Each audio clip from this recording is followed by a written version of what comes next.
है ना। यहाँ पर जितने भी लोग आए हैं वो मोदी जी का विरोध करने आए हैं, उनकी नीतियों पर। अगर उनको पसंद है अटल जी की नीतियाँ तो वो स्वयं क्यों नहीं लेते? सारे सांसद विधायक अटल पेंशन। अब ओपीएस है, एनपीएस बहुत अच्छा है, तो क्यों नहीं जो पार्लियामेंट में बैठे हुए मंत्री हैं और सांसद हैं वो ओपीएस को एनपीएस को क्यों नहीं स्वीकार करते हैं? मीडिया हम लोग नहीं देखते, गोदी मीडिया हम लोग नहीं देखते। नहीं अच्छा। मेरा बहुत ये हल्के में नहीं, अगर आप इसको जैसा भी हो, लेकिन इस चीज को देखिए मेरे अंदर, मेरे जैसे अन्य लोगों के अंदर ये बीज पनपने लगा है कि समाचार देखना का मतलब टाइम वेस्ट। पहले आपके सांसद ले रहे हैं पुरानी पेंशन थपथपा करके, विधायक ले रहा है पुरानी पेंशन थपथपा करके, ठीक है ना, और हम ले रहे हैं नई पेंशन। नमस्कार, मैं इस वक्त मौजूद हूँ जंतर मंतर पे और स्क्रीन पर आपको एक ओबी दिखाई दे रही होगी इंडिया टुडे ग्रुप की। वो गाड़ी जो टीवी मीडिया पे जो है वो न्यूज़ दिखाती है। यहाँ पर बहुत बहुत बहुत बड़ा जन सैलाब इस वक्त जंतर मंतर पर है। बहुत ही कम देखने को मिलता है जंतर मंतर पर इतनी भीड़ हो, लेकिन शायद आपको ये पूरी खबर इस चैनल पर ना देखने को मिले, क्योंकि ये सरकार है वो इस तरीके की खबरों को नहीं देखने देना चाहती जनता को। लेकिन हम रोज़ाना आपको यहाँ से कवरेज दिखाते रहते हैं, रोज़ाना ऐसी खबरें दिखाते हैं कि लोग जंतर मंतर पर आके अपने सवाल जनता से पूछ रहे हैं। मेरे साथ कुछ लोग हैं जो कानपुर से आए हैं और ओल्ड पेंशन स्कीम की मांग कर रहे हैं। सर, ओल्ड पेंशन स्कीम में ऐसा खास क्या है जो न्यू में नहीं है?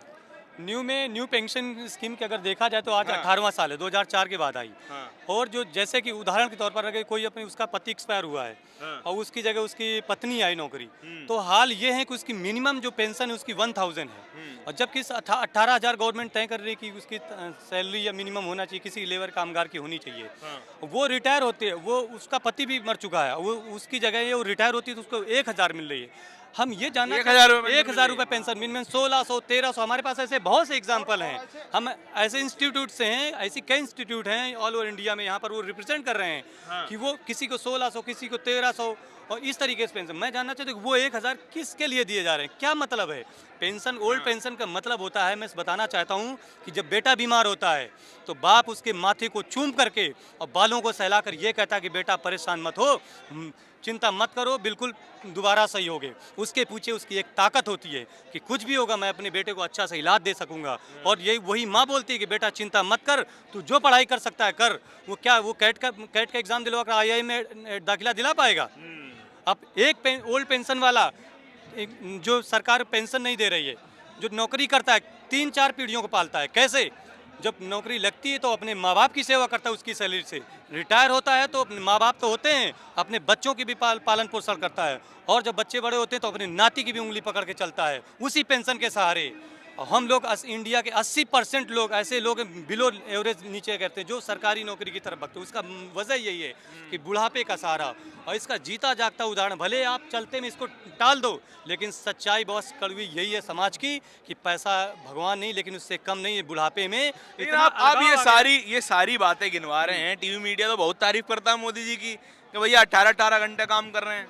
आप ये देखिए, हम बात कर रहे हैं, अगर इस बात को आप अपने जमीन से जोड़ो कि हमारे पास पैसा नहीं है, आप देखिए समय कैसा आ रहा है, बच्चे पढ़ रहे हैं अलग चले जा रहे हैं, माँ बाप के साथ नहीं रह रहे हैं। बुढ़ापे में एक वृद्ध है 200 गज के या 50 गज के मकान में खड़ा है, धीरे से वही दरवाजा खोलता साए अंधेरा है, कुछ नहीं है, उसके पास बच्चे नहीं, नाते पोते, कोई परिवार नहीं है, और ऐसे में अगर उसके पास पेंशन का भी सहारा ना हो तो रात में अगर उसको अटैक होता है, कोई बीमारी होती है, कोई अचानक किसी बात होती है, बॉस लोग अस्पताल में देखने भी नहीं जाते कि 2 किलो या 3 किलो सेब लेके जाना पड़ेगा, कहीं पैसा मांग न लें। और पेंशन तो बहुत बड़ी चीज़ है, मैं सच्चाई बता रहा हूँ इस चीज़ को, लोगों की रूह कांप जाती है। ऐसे बहुत से आपको उदाहरण मिल जाएं कि वो रो पड़ते हैं कि मेरा कोई देने वाला काश, और वैसे आपको उदाहरण मिल जाए कि वो उसी पेंशन से बोलते हैं कि अगर ये मेरी पेंशन न होती तो मैं जिंदा न रहता, मेरे सहारा कोई नहीं, तो कोई साथ नहीं देता, सगे संबंधी तक साथ छोड़ देते हैं। यही पेंशन है जो आपका सहारा बनती है। हॉस्पिटल में लोग देखने नहीं जाते कि आपको 5000 रुपये मांग लें, 10,000 रुपये ना मांग लें, इसकी वजह से वो पेंशन। आप इतनी बड़ी भीड़ लेके आए हैं यहाँ पे, इससे बड़ी भीड़ मैंने शायद नहीं देखी पहले। ये बताइए, अगर नहीं मानते तो क्या करेंगे? इसके आगे की हमारी रणनीति है, हम इंसान हैं, हमेशा डेमोक्रेटिक, हमारी आवाज़ कब तक दबाओगे आप? आप एक पेड़ में चढ़ते चले जा रहे हो, ऊपर तक जाओगे ना, उसके नीचे कैसे जाओगे ऊपर आप? चाहे इंदिरा गांधी हो, चाहे कोई भी हो, मुसोलिनी हो, हिटलर हो, किसी की भी सोच कहाँ तक गई है? मोदी जी को तुम मुसोलिनी हिटलर बता रहे हो? ये है गलत बात। आप नहीं, मैं गलत, मेरी बात को समझने तात्पर्य कीजिए, तात्पर्य समझिए।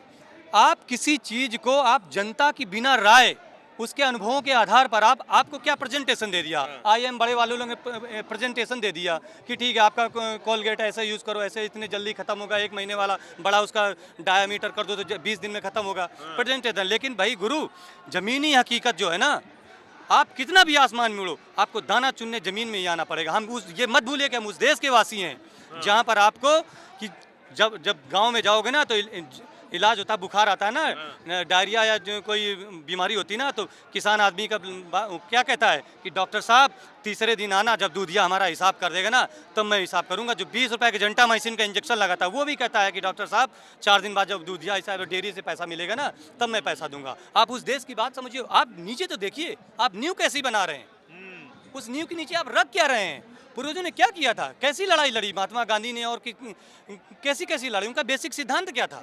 हम आगे बढ़े, उस सोच को लो, सबकी सोच को लो, आप कहीं भी निकल जाइए। मीडिया जो दिखाता है कि भैया विश्व गुरु बन रहा है भारत, ये सब झूठ है क्या? मैं चाहता हूं कि आप प्रश्न करो, केवल मीडिया प्रश्न करना शुरू कर दे। हमसे प्रश्न कर रहे हो आप, मैं चाहता हूं कि यही प्रश्न केवल सामने फ्रंट में आकर के मोदी जी आप मोदी जिस दिन प्रेस कॉन्फ्रेंस कर लेंगे हम जाएंगे प्रश्न करने। ये आपका व्यक्तिगत चैलेंज है ना, आप स्वीकार करो ना भाई। और भी तो नेशनल टीवी हैं जिनको मैं देखता हूँ। आप देखते हो? मैं देखता हूँ। क्यों देखते हो? इसीलिए देखता हूँ कि शायद कोई प्रश्न करने वाला मिल जाए। प्रश्न को डाइवर्ट ना करें। प्रश्न यहाँ पर ये है कि हमको न्यू पेंशन स्कीम को खत्म कराना है और पुरानी पेंशन स्कीम को लागू कराना है। अच्छा, ये प्रश्न है। यहाँ मोदी जी या मीडिया या भारत स्वर्ण बनना है, ये विषय नहीं। मोदी जी ही तो करेंगे, और कौन करेगा? मोदी जी कौन होते हैं? गवर्नमेंट ऑफ मोदी जी प्रधानमंत्री होते हैं। अरे हमको उनसे मतलब नहीं ना है, हमको गवर्नमेंट ऑफ इंडिया से मतलब है। गवर्नमेंट ऑफ इंडिया के मुखिया कौन है बताइए? देखिए, मुखिया है कौन, ये तो बता दीजिए मुझे। 2 चीज होती है, एक गवर्नमेंट ऑफ इंडिया होती है और गवर्नमेंट ऑफ इंडिया कौन चलाती है? कैबिनेट चलाती है। कैबिनेट किसकी है? सुनो, कैबिनेट किसी भी पार्टी की हो सकती है। हम मुझे उस पार्टी से मतलब नहीं है। अरे पार्टी से मतलब नहीं है, नेता से तो मतलब होगा। आप सब्जेक्ट को एनपीएस पे रखिए। मोदी जी एनपीएस कौन दिलाएगा ये बताओ? कौन दिलाएगा? भारत सरकार। जो भारत सरकार में कौन है? पीछे सरकार थी। भारत सरकार में कौन है ये बताओ? सुनिए, सुप्रीम कोर्ट ने 1980 में एक मामले में संवैधानिक पीठ ने कहा कि पेंशन जो होती है, 5 जजों की पीठ, संवैधानिक पीठ ने कहा पेंशन जो होती है वो सरकार की जिम्मेदारी है, इसलिए कि पीछे उसने जो सर्विस की है उस सर्विस को आगे वो वृद्धावस्था के कारण करने में असमर्थ है। उसके प्रतिफल शेष जीवन वो जीने के लिए उसके प्रतिफल में उसको सारी बातें मानता हूँ आपकी। सुनिए, सारी बातें आपकी मानता। आप सवाल सुनेंगे नहीं, आप सवाल आप सुनेंगे नहीं। प्रश्न किया था। आप ठीक है, अच्छा चलो, मोदी जी ही बात कर रहे हो, आप कहना क्या चाहते हो? अब ये मैं ये कह रहा हूँ कि आप लोग उनका नाम लेने से डर क्यों रहे हो? कौन डर रहा है? सर डर रहे हैं? मैं कौन डर रहा हूँ? आप सुनो, तात्पर्य होता है ना। यहाँ पर जितने भी लोग आए हैं वो मोदी जी का विरोध करने आए, उनके नीतियों सी बात लेकिन है। ये बात सर को तो बताओ। नहीं, ये सब लोग करने आए यहाँ पर। सर नाम नहीं लेना चाह रहे हैं। देखिए, नहीं, 2004 से हम लड़ रहे हैं। उस समय भी सरकार थी कोई, वाजपेयी जी की सरकार। वाजपेयी जी की सरकार थी। उसके बाद मनमोहन जी की सरकार आई। हमने उसमें भी अपना प्रेजेंटेशन दिया, वहाँ भी एनपीएस के लिए लड़े। अब किसकी सरकार है? अभी नरेंद्र मोदी जी उसके मुखिया हैं। तो नाम काहे नहीं ले रहे हो? नाम से काहे डरते हो? नाम से थोड़ा कुछ होगा। हमको तो भारत सरकार की नाम ले रहे हैं, हम नाम ले रहे हैं, तो इसका मतलब क्या, वो हमारी समस्याओं का समाधान कर देंगे? मैं चाहता हूँ कि जो प्रश्न आप मुझसे कर रहे हो, जिससे आपका काम होगा उससे डायरेक्ट सवाल तो करोगे। ठीक, मेरे भाई, मैं चाहता हूँ कि इसी तरीके का प्रश्न जो हम कर रहे हैं, मैं आपने पूछा था अपॉइंटमेंट फिक्स करवाओ आप मोदी के साथ मेरा। मैं कहाँ कर सकता हूँ? मैं तो बस तो फिर मीडिया के माध्यम से आप कर सकते हो ना।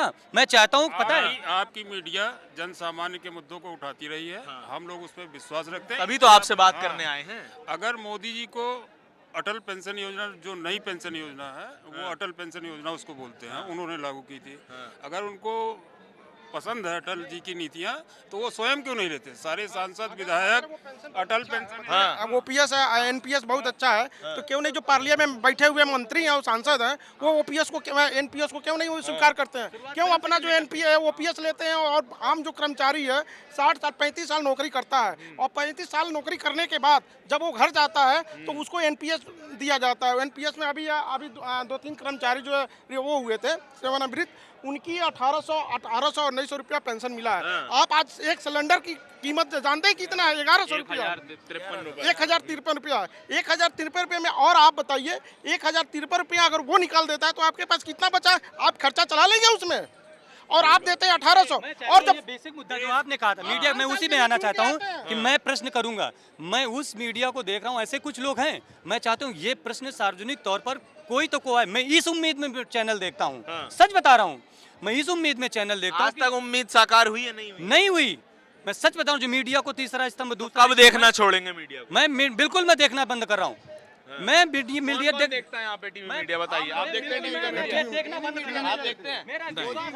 नहीं देखते। सवाल समझ गए आप? नहीं देखते। गोदी मीडिया हम लोग नहीं देखते, गोदी मीडिया हम लोग नहीं देखते। नहीं। अच्छा, मेरा बहुत ये हल्के में नहीं, अगर आप इसको जैसा भी हो, लेकिन इस चीज का देखिए मेरे अंदर, मेरे जैसे अन्य लोगों के अंदर ये बीज पनपने लगा है कि समाचार देखना का मतलब टाइम वेस्ट। पहले हम लोग इस उम्मीद में देखते थे कि हम जो कर रहे हैं क्या सरकार वो कुछ लेके आ रही है। हम लोग के मन में इवन जो आने वाली जनरेशन ऐसी जो होती है ना न्यू, ऐसा बन गया कि ये कुछ होने वाला है, कुछ नया नहीं करेंगे, सब कुछ अपने मन से।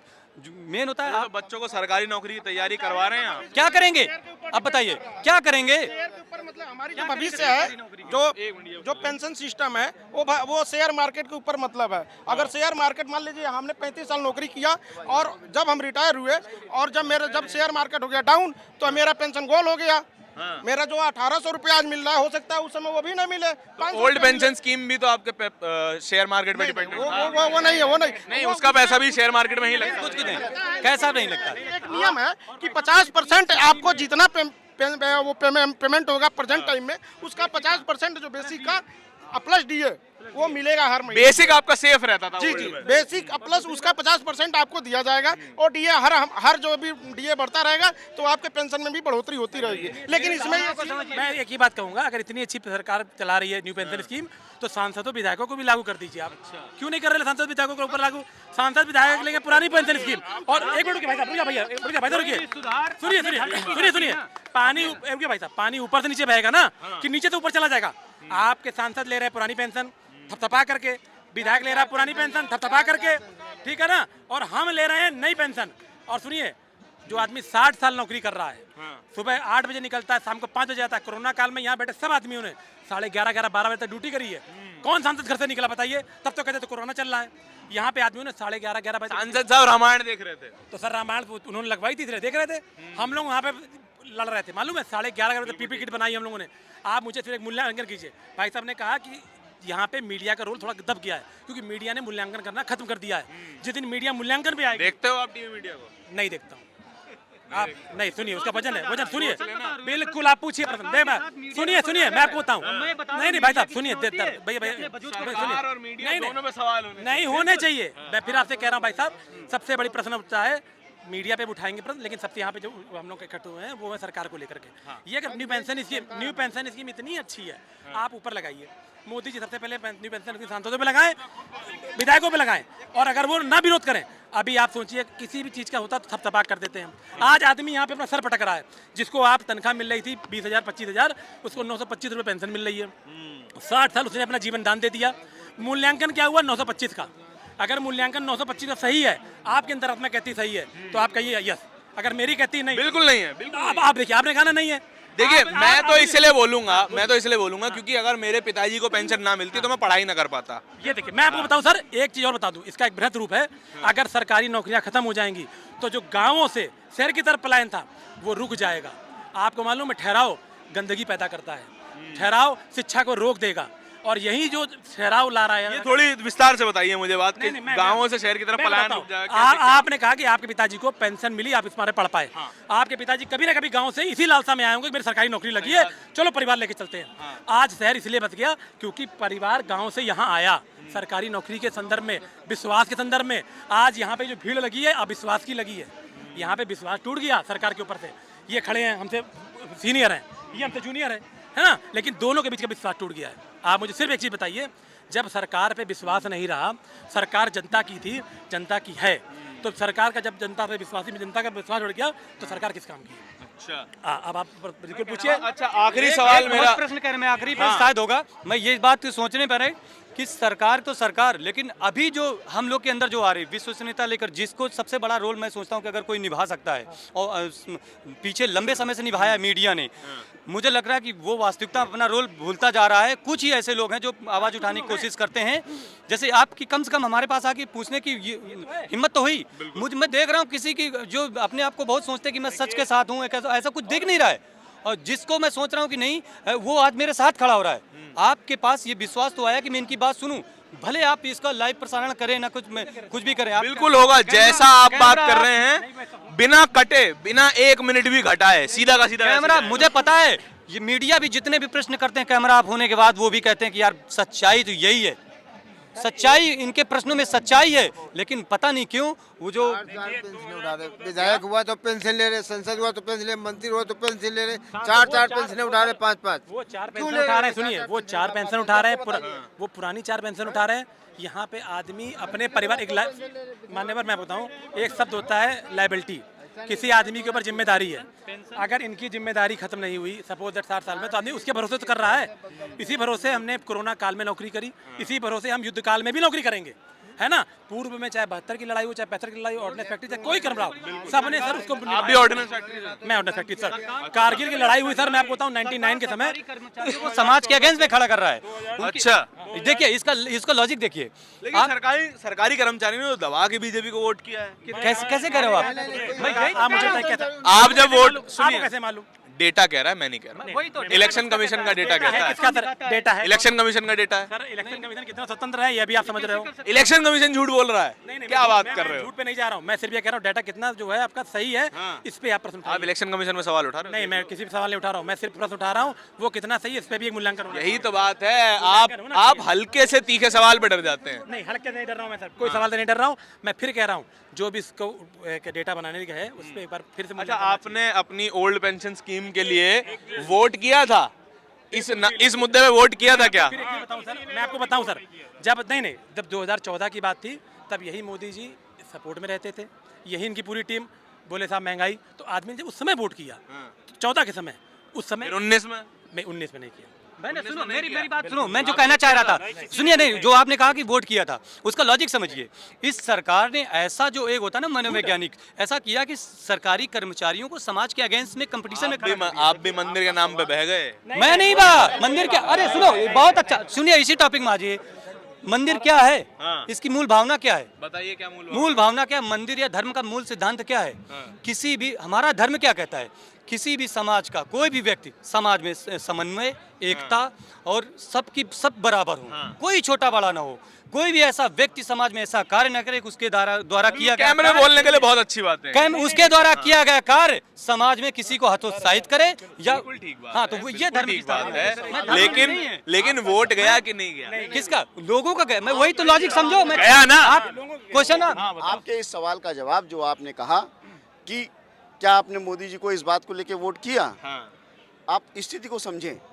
केंद्रीय कर्मचारी जो न्यू पेंशन स्कीम के तहत है, उसकी संख्या बहुत थोड़ी, और राजनीतिक दलों ने जब वो चुनाव में आए, आम चुनाव में आए, तो उन्होंने अपनी रैलियों से ये कहा है कि सरकारी कर्मचारी कामचोर है, रिश्वतखोर है।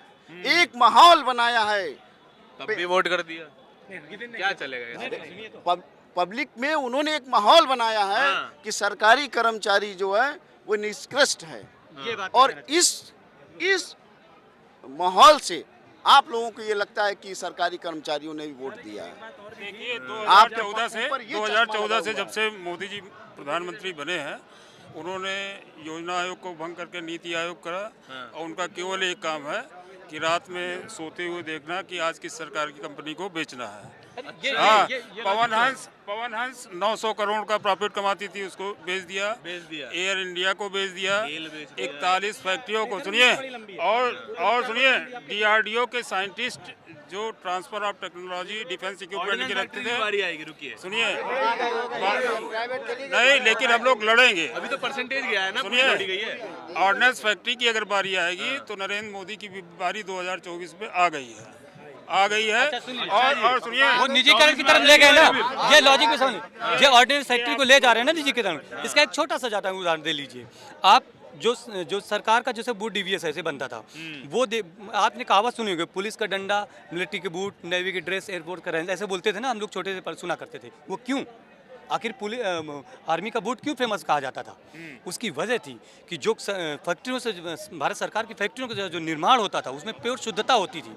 और 1969 के एक्ट में ये है कि आप जो युद्ध हुए थे पिछले युद्ध, उनके आधार पर सोचा गया था कि क्यों ना इनको निजीकरण करके बाहरी कंपनियों से सामान लिया जाए।